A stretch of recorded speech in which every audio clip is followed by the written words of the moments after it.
हम ईमान के लिए और इस्लाम के लिए अपनी जान की कुर्बानियां क्या देंगे।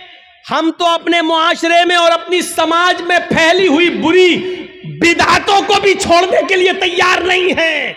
हमारे बाप दादा जो करते आए हैं वही हम करेंगे, हमारे बाप दादा जो करते आए वही करेंगे। ये नए मुल्ला मौलवी जब से पैदा हो गए तब से ये नए नए मसले बताने लगे हैं। ये सूरत हाल आज हमारे दरमियान आ गई है, ये सूरत हाल आज हमारे दरमियान चली हुई है। कोई चीज हमारी मस्जिद में आज हो रही है, बंद हो जाती है, फिर दोबारा चालू हो जाती है। हम अपने बाप दादा की राइज करदा बिदअतों को हम खत्म नहीं कर पा रहे हैं। ईमान और इस्लाम के लिए हम अपनी जान क्या कुर्बान करेंगे, हम क्या छोड़ेंगे। हजरत हाजरा की तरह अपने शौहर को कौन औरत छोड़ने के लिए तैयार होगी, और कौन आदमी ऐसा होगा जो अपने बच्चे को इस्माइल की तरह छोड़कर चला जाए और फिर पलट कर भी ना देखे। हम भी जाते हैं तो एक उम्मीद होती है कि चलो बीवी सऊदीया जा रहे हैं, इस बच्चे ही के लिए तो जा रहे हैं, तुम्हारे लिए तो जा रहे हैं, लेकिन 1 साल के बाद आ जाएंगे, 2 साल के बाद आ जाएंगे। लेकिन वो भी घर में सारा इंतजाम करने के बाद आप जाते हैं और सऊदी जाने के बाद पैसे वगैरह भेजते रहते हैं। यहां तो कुछ नहीं है, अंधेरी रात में क्या होगा, सत्तू और पानी के अलावा कुछ नहीं है। वो भी 2 दिन के लिए बाद क्या होगा, मेरी बीवी क्या करेगी, मेरा बच्चा क्या करेगा। जरा तसव्वुर कीजिए इस पोजीशन में अपनी बीवी और बच्चे को छोड़ना। हम तो अपनी बिदातों को कुर्बान नहीं कर पा रहे हैं, नहीं छोड़ पा रहे हैं। हमारे बाप दादा जो करते चले आ रहे हैं वो हम करते रहेंगे। वही बात लौट फिर के आती रहती है कि मौलाना साहब क्या किया जाए। मस्जिद में फर्ज नमाज के बाद इमाम के साथ दुआ मांगना कैसा है, कब्रिस्तान में दुआ करना कैसा है। किसी आदमी के मर जाने के बाद किसी मौलाना के साथ उसके घर पे जाकर भोज खाने के बाद दुआ करना उसकी मग़फ़िरत की, ये कैसा है।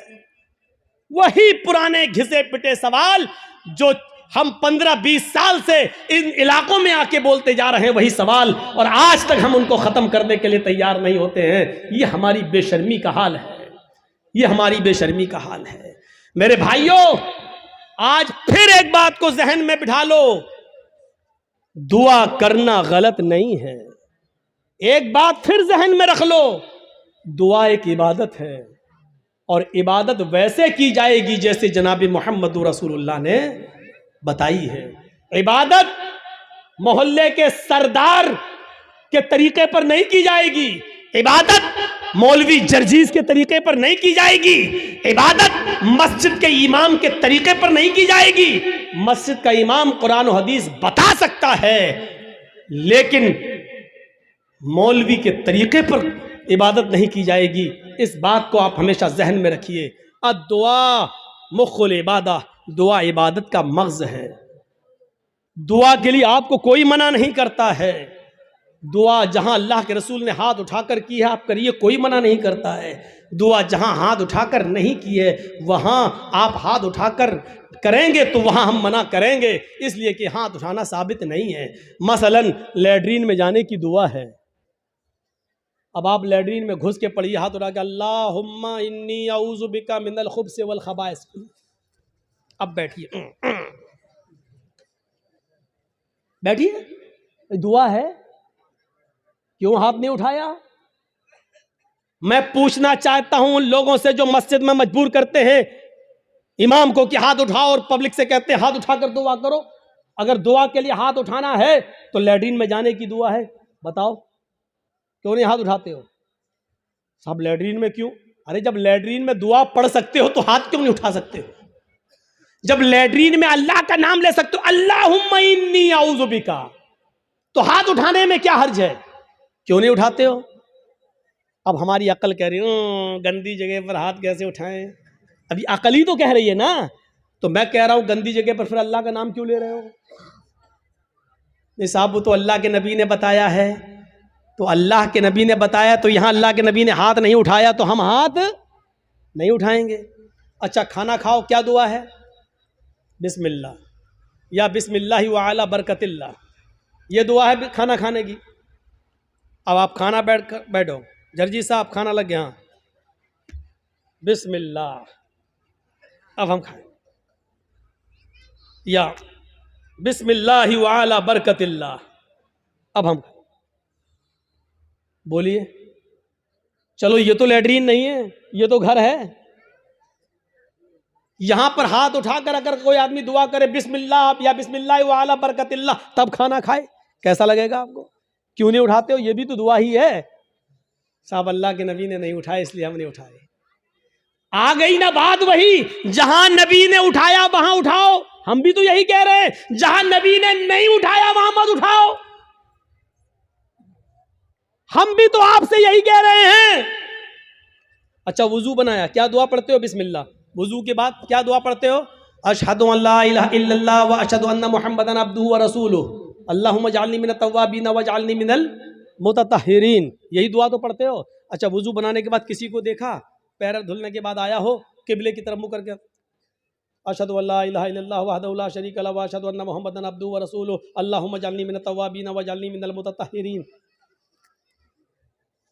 मैं पूछना चाहता हूं, क्यों नहीं पढ़ हाथ उठाते हो? यहां वुजू के बाद की दुआ है, हाथ उठाना साबित नहीं है। अजान के बाद की दुआ है, अल्लाहुम्मा रब्ब हाज़िहि दावति ताम्मा व सलातिल काइमा आति मुहम्मदनिल वसीला वल फजीला, लेकिन हाथ उठाना साबित नहीं है। चांद देखकर दुआ मांगना साबित है, चांद देखकर दुआ मांगी जाए, लेकिन हाथ उठाना साबित नहीं है। इसी तरीके से कब्रिस्तान में जाकर दुआ करना जायज है। अल्लाह के नबी ने फरमाया इस्तगफिरू लिअखीकुम, अपने भाई के लिए दुआ करो। हर आदमी को मिट्टी देने के बाद अपने भाई के लिए दुआ करना चाहिए, लेकिन यहां हाथ उठाना साबित नहीं है। जैसे इन जगहों पर हाथ उठाना साबित नहीं है, ऐसे ही कब्रिस्तान में भी हाथ उठाकर दुआ करना साबित नहीं। या है तो हमें बताओ कहां है? नहीं साहब, उठा लें तो हर्ज क्या है? अब इसका जवाब सुनो। अरे हमने हाथ उठाकर दुआ कर ली तो हर्ज क्या है? तो अब मुझे जवाब दो, लैट्रीन में हमने कह दिया हाथ उठाकर अल्लाहुम्मा इन्नी अऊज़ु बिका मिनल खुब्ज़ि वल खबाइस, तो हर्ज क्या है? मुझे इतना बता दो। अजान के बाद हमने हाथ उठाकर दुआ मांग ली है, अशहदु अल्ला इलाहा इल्लल्लाह, हर्ज क्या है? मुझे बता दो। यहां आपको हर्ज लगता है, मुझे कब्रिस्तान में हाथ उठाकर दुआ मांगने में हर्ज लगता है। क्यों इस्लाम को अपने और अपने बाप दादा के तरीके पर चलाना चाहते हो?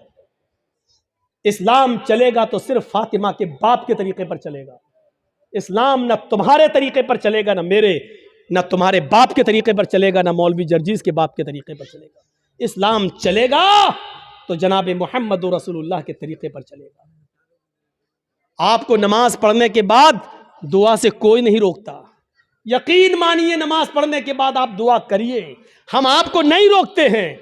अच्छा अमल है नमाज पढ़ना, और नमाज के बाद दुआ मांगना अच्छा अमल है। मांगिए, मांगिए, मना नहीं किया जा रहा है।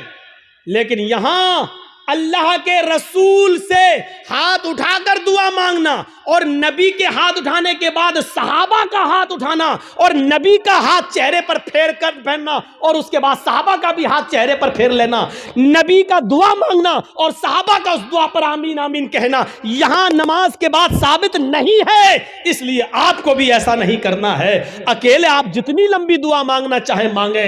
आपकी बेटी बड़ी है, शादी के रिश्ते आते टूट जाते हैं, नमाज के बाद दुआ मांगिए, अल्लाह मेरी बेटी को कोई दीनदार रिश्ता अता फरमा दे। आपकी रोजी रोटी में बरकत नहीं, अल्लाह मुझे मेरी रोजी रोटी में बरकत दे। आपको जितनी दुआ मांगना मांगो, ये 2 मिनट वाली दुआ को रस्म मत बनाओ मेरे भाई। इमाम साहब ने कहा अस्सलाम वालेकुम बरहमतुल्लाह, अस्सलाम वालेकुम बरहमतुल्लाह, अल्लाहुम्मा आमीन, आमीन, पीछे कर आमीन आमीन आमीन आमीन। अबे ये कौन सी दुआ है? और 2 मिनट में ला इलाहा इल्लल्लाह मुहम्मदुर रसूलुल्लाह, 2 मिनट में तेरी भी जरूरत पूरी हो गई, 2 मिनट में उसकी भी हो गई। वहां इमाम कह रहा अल्लाह मेरी रोजी रोटी में बरकत दे, आप कह रहे हैं आमीन। अरे फायदा तो इमाम का हो रहा, आपका क्या हो रहा है मुझे बताओ? वो इमाम तो अपनी दुआ कर रहा है, है?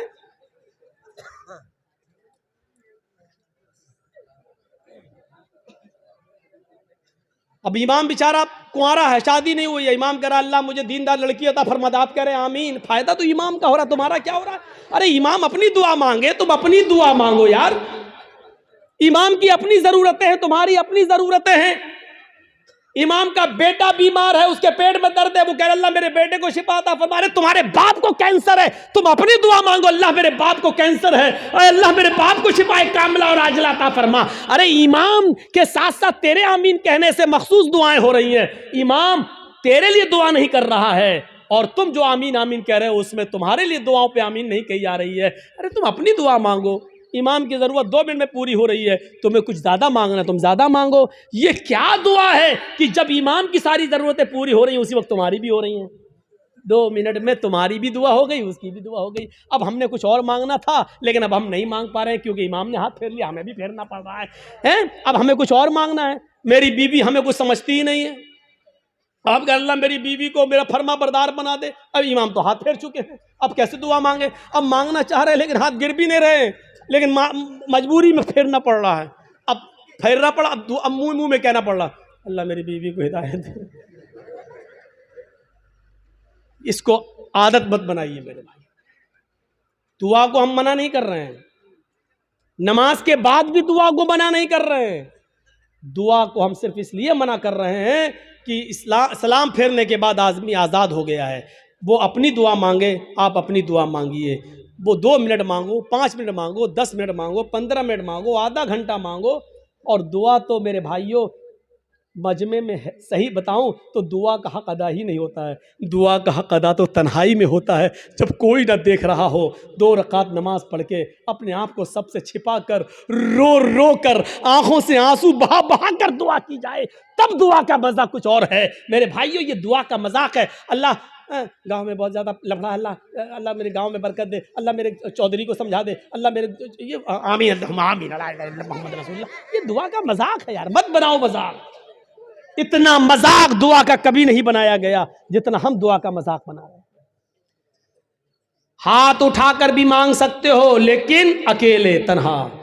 कब्रिस्तान में दुआ मांगने का हुक्म है और हर शख्स को दुआ मांगना चाहिए, लेकिन वहां हाथ उठाना साबित नहीं है। वहां सिर्फ हुक्म यह इस्तगफिरू लिअखीकुम, अपने भाई के लिए दुआ करो, सिर्फ दुआ है। अगर हाथ उठाना होता तो अल्लाह के नबी कहते अपने भाई के लिए दोनों हाथ उठाकर दुआ करो। और यह आता कि अल्लाह के रसूल ने फला फला के दफनाने के बाद आपने दोनों हाथ उठाकर दुआ की है, आता हदीस में, लेकिन हदीस की किसी किताब में नहीं आया अल्लाह के रसूल ने किसी भी सहाबी को दफन करने के बाद अपने हाथों को उठाकर दुआ की हो, कहीं नहीं आता है। हाँ ये आया कि अल्लाह के रसूल ने कब्र में सहाबी को दफन करने के बाद सहाबा से फरमाया इस्तगफिरू लिअखीकुम, अपने भाई के लिए दुआ करो। आप चाहते तो कह सकते थे मैं दुआ कर रहा हूं, आप लोग आमीन आमीन बोलो। अल्लाह जिसका इंतकाल हुआ उसके रूह को आला इल्लीन के अंदर जगह अता फरमा, अल्लाह उसके पसमानदगान को सब्र जमील अता फरमा। आप चाहते तो कब्रिस्तान में सब दुआ कर सकते थे, लेकिन आपने न की ऐसे और न लोगों ने आमीन कहा, बल्कि आपने सबको हुक्म दिया कि तुम अपने भाई के लिए दुआ करो। यानी तुम अपनी दुआ करो, हम अपनी दुआ कर रहे हैं। दुआ सब करें लेकिन अलग अलग करें, और हाथ उठाना यहां साबित नहीं है, इसलिए हाथ ना उठाया जाए। सीधी सी बात है।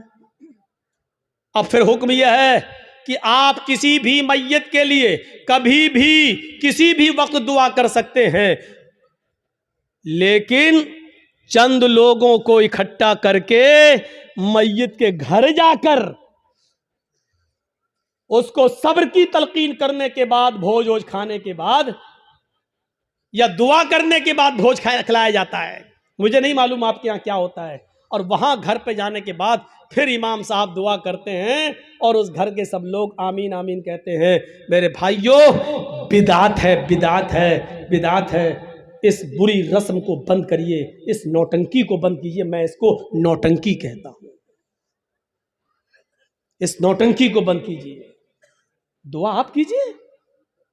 अरे बीवी, अगर शौहर मर गया है तो बीवी शौहर के लिए दुआ करे, बाप मर गया तो बेटा शौहर अपने बाप के लिए दुआ करे। अरे सदका जारिया सबसे बेहतर यही है कि बेटा अपने बाप को अपनी दुआओं में याद रखे, कुछ दुआएं अपने लिए मांगे, फिर कहे अल्लाह मेरे वालिद को की कब्र को नूर से भर दे, अल्लाह मेरे वालिद की मग़फ़िरत फरमा, अल्लाह मेरे माँ बाप के गुनाह को की बख्शिश फरमा, अल्लाह उनकी लग़्ज़िशों को माफ़ फरमा दे, अल्लाह तो उनको जन्नतुल फिरदौस में जगह अता फरमा। ये है दुआ।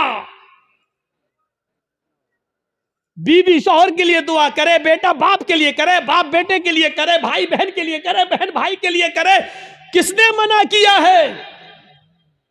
आप जा रहे हैं कब्रिस्तान, जाइए, रोज जाकर दुआ करिए, कौन मना कर रहा है? हफ्ते में एक दिन जाकर दुआ कीजिए, कौन मना कर रहा है? महीने में एक दिन जाइए और अपने बाप के लिए हाथ उठाकर नहीं, हाथ छोड़कर कब्र पर खड़े होकर कब्र के पास दुआ मांगी, कौन रोकता है? नहीं। लेकिन आप पूरे साल ना जाएं, सिर्फ ईद के दिन ईद की नमाज पढ़ने के बाद कब्र पे जाकर दुआ मांगे और इसको मामूल बना लें, ये गलत है। आप किसी दिन को मुतय्यन करके दुआ करेंगे तो वही चीज बिदअत हो जाती है। आप आज मांग लीजिए, कल मांगिए, 2-4 दिन बाद मांग लीजिए, मुतय्यन मत करिए, रोज दुआ मांगिए कब्र पे जाके, कोई मना नहीं करता है। और कब्र पे जाके दुआ इसलिए मांगने जाइए आप कि वहां जाएंगे तो आपको अपनी मौत याद आएगी, वरना दुआ मांगने के लिए कब्र पे जाना जरूरी नहीं है। दुआ के लिए आप अपने घर से भी दुआ कर सकते हैं। मेरे भाइयों, मेरे बाप इटावा में हैं और मेरे पास फ़ोन आ जाए और वो बीमार, मैं इस जलसे में भी दुआ कर सकता हूँ। आपके डिस्ट्रिक्ट मालदा में रहकर क्या मेरे लिए दुआ करो। आप आपसे भी कह सकते हैं कि मेरे वालिद के लिए दुआ करो कि अल्लाह ताला में जर्जी साहब के वालिद को शिफाए कामिला और आजिला अता फरमाए।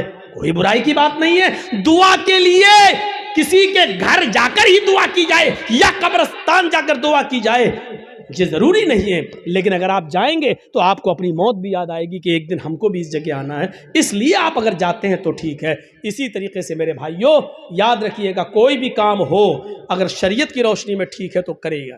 बहुत से लोग क्या करते हैं, बेटे का खतना हो रहा है, खाना दावत कहते हैं, साहब हाँ आज दावत है आपकी, किस बात की दावत? बच्चे का खतना करा रहे हैं।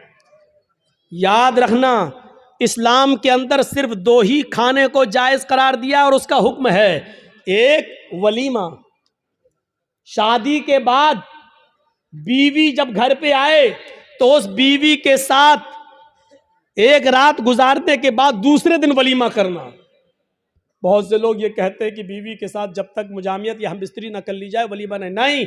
बीवी आ गई, रात आप उसके साथ बैठ गए, 2-4 गुफ्तगू हो गई, बातें हो गई, बस हो गया। उसके बाद सुबह होकर आप वलीमा कर सकते हैं, जायज़ है आपके लिए। अगर सोहबत और हमबिस्तरी हो जाए तो और अच्छी बात है, ठीक है। उसके बाद दुआ करिए और वलीमा करिए, ठीक। एक तो वलीमा सुन्नत है। दूसरी बात सुन लीजिए, लड़की वाले के यहाँ खाने का कोई सबूत नहीं है। जिसको चोर और डाकू बन के जाना हो वो जाए। लड़की वाले को न खिलाने का हुक्म है, ना लड़की वाले के यहाँ जबरदस्ती बैठकर खाने का हुक्म है, ना शरीयत ने लड़की वाले को खिलाने का मुकल्लफ बनाया है। वलीमे को सुन्नत कहा है। एक सहाबी अल्लाह के नबी के पास आए, आपने देखा उनके कपड़ों पर कुछ पीलापन है, जाफरान लगी हुई है, खुशबू आ रही है। आपने कहा ये क्या? कहा अल्लाह के नबी शादी कर ले। अच्छा, सैयबा से या बाकिरा से, कुंवारी या शादीशुदा थी, तलाकशुदा? कहा अल्लाह के नबी बाकिरा तो नहीं है, कुंवारी, लेकिन हाँ एक बेवा से शादी की जिसका शौहर इंतकाल हो चुका। ऐसा क्यों किया? कुंवारी से शादी करते। कहा अल्लाह के नबी मेरे माँ बाप का इंतकाल हो चुका है और वो इस दुनिया में नहीं है। मेरी छोटी छोटी बहनें हैं, मेरी छोटी छोटी बहनें हैं। मैंने सोचा कि एक ऐसी औरत से निकाह करूं जिसको बच्चे पालने की महारत हो, तजर्बा हो, ताकि वो मेरी बहनों की अच्छी तरबियत कर सके। इस मकसद से मैंने शादी की। आपने कहा अच्छा कोई बात नहीं, वलीमा किया? कहा नहीं। आपने कहा वलीमा करो। देखिए हुक्म है, औलिम वलो बिशातिन, वलीमा करो। अगर ज़्यादा ताकत नहीं तो एक बकरी ही का करो, लेकिन करो। वलीमा करने से लोगों को पता चल जाएगा कि इसकी शादी हुई है, ये लोग नाजायज़ तरीके से नहीं रह रहे हैं, जायज़ तरीके से रह रहे हैं। वलीमे का हुक्म है, वलीमा करना चाहिए। एक ये खाना, उसका हुक्म मौजूद है। और दूसरा अकीका। अकीके की 2 शक्लें होती हैं। 2 शक्लें ये हैं कि 7वें दिन जब आप बच्चे का अकीका करें तो मोहल्ले के लोगों को आप बुलाकर अपने घर खिला भी सकते हैं, लेकिन मोहल्ले वालों को बुलाने के साथ साथ गरीबों का ख्याल रखा जाए। ऐसा ना हो कि सिर्फ अमीर आए और गरीबों को नज़रअंदाज कर दिया जाए, क्योंकि गरीबों का हक ज़्यादा है इसमें। गरीब और मिस्किन ढूंढे जाएं, कौन है ज़रूरतमंद, उनकी दावत दी जाए। एक तो ये तरीका है। और दूसरा तरीका अकीके का ये है कि अगर आप सबको बुलाकर अपने घर नहीं खिलाना चाहते हैं तो अगर लड़की है तो 1 बकरी, लड़का है तो 2 जानवर ज़िबा करके उसका गोश्त गरीबों, मिस्किनों में और मोहल्ले के लोगों में तकसीम कर दिया जाए तब भी आपका अकीका हो जाएगा। अपने घर खिला भी सकते हैं, ये एक अकीका। अकीके के अलावा, वलीमे के अलावा और कोई खाने का हुक्म और सबूत नहीं है हदीस के अंदर। यहां तक कि कोई हाजी हज करके आता है और वो खुशी में अपने गांव वालों को खिलाता है, इसका मतलब यह है कि वो अपने हज की रिया और नमूद कर रहा है, दिखावा कर रहा है, लोगों को ये बता रहा है कि देखो मैं हज करके आया हूं, इस खुशी में मैं लोगों को खाना खिला रहा हूं। हाजी को हज का खाना भी नहीं खिलाना चाहिए। अगर ऐसी इबादतों पर खाना खिलाना जायज़ होता तो फिर नमाजी को नमाज पढ़ के आने के बाद भी खिलाना जायज़ होता। फिर ईद की नमाज पढ़कर भी किसी को दावत दे तो उसकी दावत भी जायज़ होती। मेरे भाइयों, क्योंकि यह इबादत है और फिर इबादत पर फिर एक आम रस्म बन जाएगी। फिर ज़कात देने वाला ज़कात देने की खुशी में खिलाएगा, लो आज हमने इतनी ज़कात दी। फिर रमज़ान का रोज़ा रखने के बाद 30 रोज़े पूरे होने के बाद फिर लोग की दावत दे, ओ मैंने 30 रोज़े रख लिए। लो, हज भी एक इबादत है। जब इन इबादतों पर आप किसी को खाना नहीं खिलाते हैं तो हज पर भी आप किसी को खाना नहीं खिला सकते। जब हज जैसी इबादत पर खाना नहीं खिला सकते तो फिर खतने का खाना कैसे जायज़ हो सकता है? मेरे प्यारे साथियों, खतने का खाना जायज़ नहीं है, ना खतने की दावत जायज़ है। हाँ, अगर अकीके वाले दिन ही आप बच्चे का खतना कर रहे हैं तो लोगों को अकीके की दावत दीजिए, खतने की दावत मत दीजिए। और ये कहिए कि हमारे यहाँ अकीका हो रहा है, अकीके का खाना खाइए और मैं खतने का नहीं। खतने की अगर कोई दावत देता है तो आप उस दावत को रिजेक्ट करिए और उस खतने की दावत में आप मत जाइए, क्योंकि खतने की दावत में शिरकत करना जायज़ नहीं है। दुनिया की सारी कौमें चीखती और चिल्लाती रहें कि औरतों को इस्लाम ने 4 दीवारी में बंद कर दिया, बुर्के में रखकर उनकी तरक्की की राह में रुकावट बन गए। चीखते रहो, चिल्लाते रहो। हकीकत ये है कि औरत को इस्लाम ने जो इज्जत दी है वो दुनिया का कोई मजहब वो इज्जत नहीं दे सकता है। आप बाप हैं, कितना भी जहेज दे दो अपनी बेटी को, लेकिन आपके मरने के बाद आपकी वरासत में उसको हिस्सा मिलेगा, वो महरूम नहीं हो सकती है। ये याद रखो, बाप की वरासत में से भी हिस्सा मिलेगा। शादी के बाद अगर उसका शौहर मर गया तो शौहर की वरासत में से भी उसको हिस्सा मिलेगा। भाई मर गया तो भाई की वरासत जो छोड़ के गया उसमें बहन को हिस्सा मिलेगा। आप गौर कर रहे हैं? गौर कीजिए। और बेटा अगर मर गया तो बेटे की वरासत में से भी मां अगर जिंदा है तो मां को हिस्सा मिलेगा। गौर कीजिए कि एक औरत की हैसियत और इज्जत क्या है। जो लोग कहते हैं कि अल्लाह मौलाना मेरा बाप मर गए उनके लिए दुआ करना, चाहे कितने मुल्ला मौलवियों को अपने घरों में लेके चले जाओ और दुआएं करवा लो कि अल्लाह मेरे बाप को बख्श दे, अल्लाह इसके बाप की दुआ मगफिरत फरमा दे। अगर आपके बाप के मरने के बाद अगर बाप की विरासत में से बाप की बेटी यानी आपने अपनी बहन को हिस्सा नहीं दिया, बाप की मगफिरत नहीं होगी। याद रखिए, मुल्ला मौलवी दुआ कर करके मर क्यों ना जाएं, बाप की मगफिरत नहीं होगी, चाहे कितनी दुआ करा लो। बाप की विरासत में से बेटी को हक मिलना है, बाप की विरासत में से मिलना है। और चाहे कितना कोई दुआ करे, लेकिन भाई के मरने के बाद बहन दुआ करे कि अल्लाह मेरे भाई को बख्श दे, जब तक भाई के मरने के बाद भाई की विरासत में से बहन को हिस्सा नहीं मिलेगा, दुआ कबूल नहीं होगी और भाई की मगफिरत नहीं होगी। पढ़े बहुत आसान समझ लिया ना, जन्नत जब चाहे अल्लाह जन्नत दे, अल्लाह जन्नत तो मिल नहीं सकती, जन्नतुल फिरदौस दे। मांगते कितनी बड़ी जन्नत है, सबसे आला जन्नत। अभी तो यही पता नहीं कि हमें कोई छोटी से हल्का जमीन का जन्नत का एक मामूली सा टुकड़ा भी मिल जाए, हमारे लिए वही काफी है। वो तो छोड़, जन्नतुल फिरदौस। और हालात ये हैं कि बेटियों का हक मारे हुए हैं, बहनों का हक मारे हुए हैं, बहनों का हक मारे हुए हैं। हालत ये है हमारी। जहेज देकर आप जिम्मेदारी से सबको दोष नहीं हो जाएंगे, जिम्मेदारी से बच नहीं पाएंगे। आपको हिस्सा देना पड़ेगा, आपको हक देना पड़ेगा। ये ईमान की स्पिरिट थी, ईमान की ताकत थी। आइए एक और जबरदस्त एक नक्शा खींचकर आपको बताता हूं। देखिए ईमान क्या है। एक बार ये तय हो गया मूसा अलैहिस्सलाम में और फिरौन में, ये रोज रोज के झगड़े ठीक नहीं है, आओ एक मैदान में जमा हो जाते हैं, तुम अपना मामला दिखाओ, हम अपना मामला दिखाते हैं, या तो तुम झुक जाओ या हम झुक जाएं, आओ।